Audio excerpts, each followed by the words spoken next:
Hello बच्चों, मैं सुष्मिता मिश्रा आप सभी लोगों का आपके ऑनलाइन क्लास में स्वागत करती हूँ।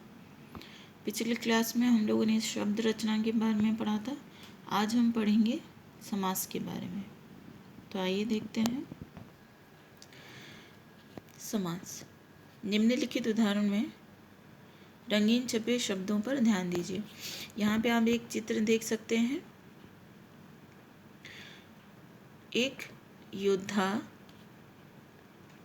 एक घोड़े पर बैठा हुआ है और वो जा रहा है।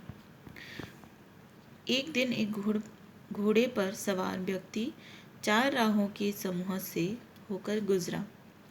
वेश और भूषा से वह किसी राज्य की सेना का पति लग रहा था। उसके चेहरे से देश के लिए भक्ति की भाव झलक रहा था। इन रंगीन शब्दों को यदि संक्षिप्त करें तो यह अनुच्छेद कुछ इस प्रकार होगा।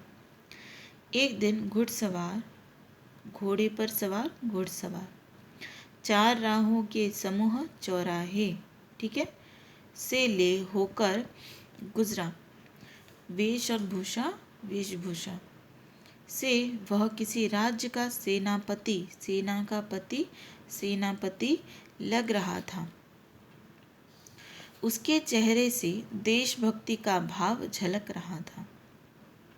देशभक्ति, देश के लिए भक्ति, देशभक्ति। शब्दों को संक्षिप्त करने की यह प्रक्रिया समास कहलाती है। ठीक है, जैसे देखिए यहाँ पे घोड़े पर सवार घुड़सवार, तो यहाँ पे जो संक्षिप्त करने की प्रक्रिया जो है उसे कहते हैं समास। इससे वाक्य विन्यास भी सहज और सरल प्रतीत होता है।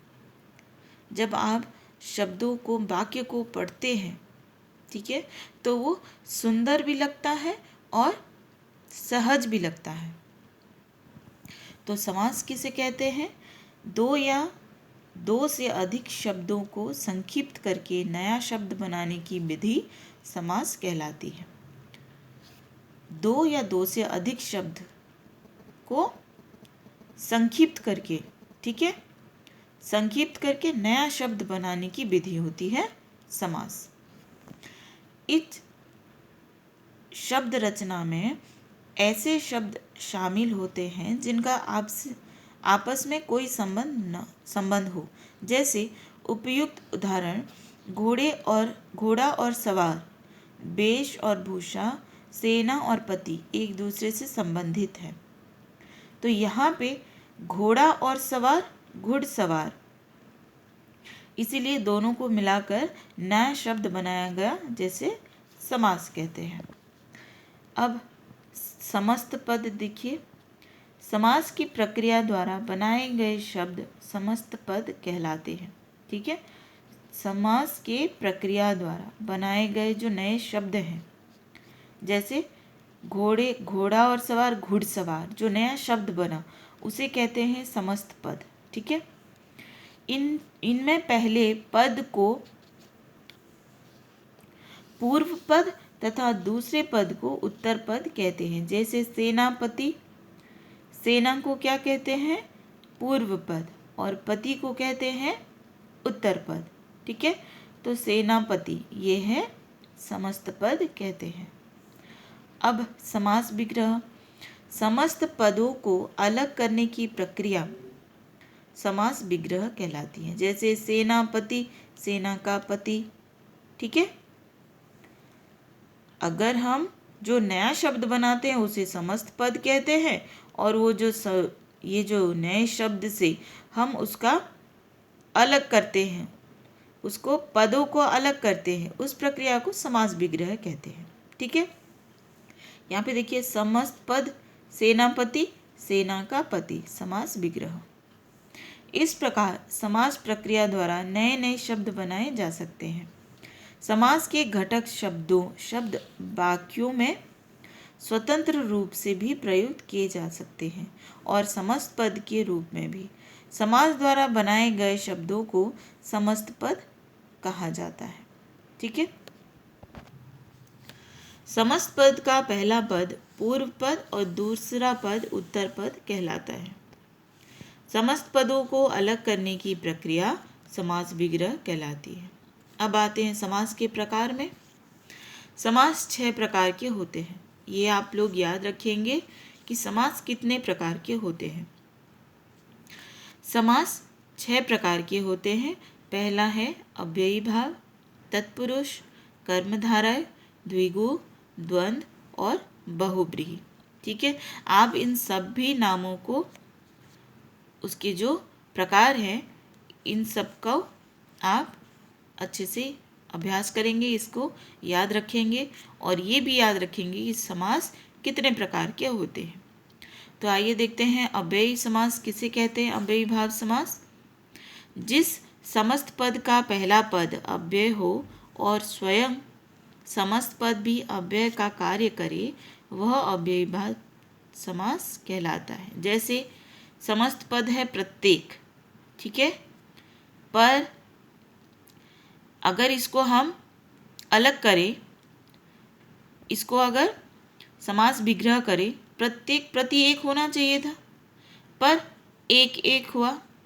तो यहाँ पे पहला पद और अव्यय हो और स्वयं समस्त पद भी अव्यय का कार्य करे, समस्त पद भी अव्यय का कार्य करता है। तो यहाँ पे देखिए एक एक, यथादेश आदेश के अनुसार, आमरण मरण तक, यथा विधि विधि के अनुसार, अनजान बिना जाने, आजीवन जीवन भर, प्रतिदिन हर एक दिन, भरपेट पेट भरकर। अब आते हैं तत्पुरुष समास पे।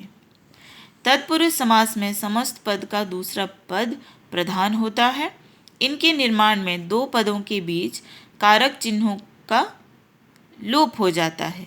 कर्ता कारक और संबोधन कारक को छोड़कर अन्य सभी कारक विभक्तियों के आधार पर तत्पुरुष समास के 6 भेद होते हैं। तो तत्पुरुष समास में समस्त पद का दूसरा पद प्रधान होता है। दूसरा पद, जैसे यश प्राप्त, यश को प्राप्त, ये दूसरा पद जो है वो प्रधान होता है। ठीक है। कर्म तत्पुरुष समास, तो तत्पुरुष समास के भी 6 भेद होते हैं। क्या क्या? कर्म तत्पुरुष समास, को कारक चिन्ह को लोप, को कारक चिन्ह का लोप। देखो यहाँ पे बीच में को कारक लगा हुआ है, ग्राम को, परलोक को, ठीक है, यहाँ पे उसका लोप हो गया है। जैसे यश को प्राप्त, यश प्राप्त, गिरह कट, गिरह को काटने वाला, ग्रामगत, ग्राम को गया हुआ, परलोक गमन, परलोक को गमन, परलोक को गमन, परलोक गमन। ठीक है, तो को बीच में काटा गया है, उसका लोप हो गया है। किसमें? कर्म तत्पुरुष समास में। ठीक है। अब आते हैं करण तत्पुरुष समास। करण तत्पुरुष समास क्या है? से द्वारा कारक चिन्ह का लोप। यहाँ पे को और यहाँ पे से और द्वारा। ठीक है। हस्तलिखित, हाथ से लिखी हुई। तुलसीकृत, तुलसी द्वारा लिखी हुई। यहाँ पे से लुप्त हो गया, यहाँ पे द्वारा लुप्त हो गया। भयाकुल, भय से आकुल, यहाँ पे से।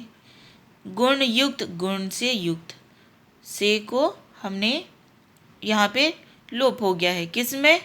करण तत्पुरुष समास में। आप लोग ये भी याद रखना है कि कर्म तत्पुरुष समास में को कारक चिन्ह का लोप होता है और करण तत्पुरुष समास में से और द्वारा कारक चिन्ह का लोप होता है। ठीक है। अब आते हैं संप्रदान तत्पुरुष समास में। संप्रदान तत्पुरुष समास में के लिए कारक चिन्ह का लोप, के लिए कारक चिन्ह का लोप हो जाता है। यहाँ पे युद्ध भूमि, युद्ध के लिए भूमि। रसोई घर, रसोई के लिए घर।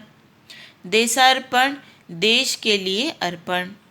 डाक गाड़ी, डाक के लिए गाड़ी। यहाँ पे के लिए लुप्त हुआ है। ये आप सब याद रखना कि किस समास में, किस तत्पुरुष समास में कौन कौन से चिन्ह का लोप हो रहा है, कारक चिन्ह का। अब आते हैं अपादान तत्पुरुष समास में। यहाँ पे से कारक चिन्ह का लोप होता है। शक्तिहीन, शक्ति से हीन। देश निकाला, देश से निकाला। प्रदूषण रहित, प्रदूषण से रहित। रोग मुक्त, रोग से मुक्त। तो यहाँ पे से कारक चिन्ह का लोप हुआ है। ठीक है। संबंध तत्पुरुष समास। की, का, के कारक चिन्ह का लोप। यहाँ पे की, का, के कारक चिन्ह का लोप हुआ है। घुड़ दौड़, दौड़ो, घोड़ों की दौड़। घुड़ दौड़, घोड़ों की दौड़। की यहाँ पे लोप हुआ है। अमृत धारा, अमृत की धारा। प्रेम सागर, प्रेम का सागर। देशोद्धार, देश का उद्धार। का, की, के इन तीनों चिन्हों का कारक चिन्हों का लोप होता है। अधिकरण तत्पुरुष समास। मैं पर कारक चिन्ह का लोप। दही बड़ा, दही में डूबा बड़ा। घुड़सवार, घोड़े पर सवार। नगरवास, नगर में वास। लोकप्रिय, लोक में प्रिय। तो यहाँ पे मैं और पर कारक चिन्ह का लोप हुआ है। तो आज के लिए इतना ही। अगले क्लास में हम कर्मधारय समास और द्विगु समास, द्वंद्व समास और बहुव्रीहि समास के बारे में पढ़ेंगे। Thank you.